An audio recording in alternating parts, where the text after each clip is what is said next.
Are you ready to apply to Edinburgh Napier University? The process is simple, but it can be intimidating.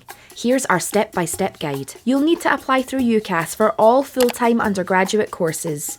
Have our institution code handy and the UCAS course code, which you can find on our course pages. You can select up to 5 courses in your application. The application form has a few different sections. One of the most important sections is the personal statement. Keep these 4 tips in mind when writing your statement.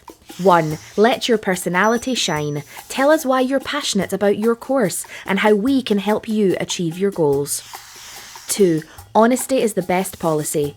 You might be asked follow-up questions, especially if your course requires an interview. 3. Keep it broad. If you're applying to different universities, don't mention any of us by name. 4. Start early, take your time and get it proofread. The last step is to provide a referee who will write a written reference for UCAS. And once you're happy, hit send. UCAS will confirm your application, then send it our way. So sit back and relax.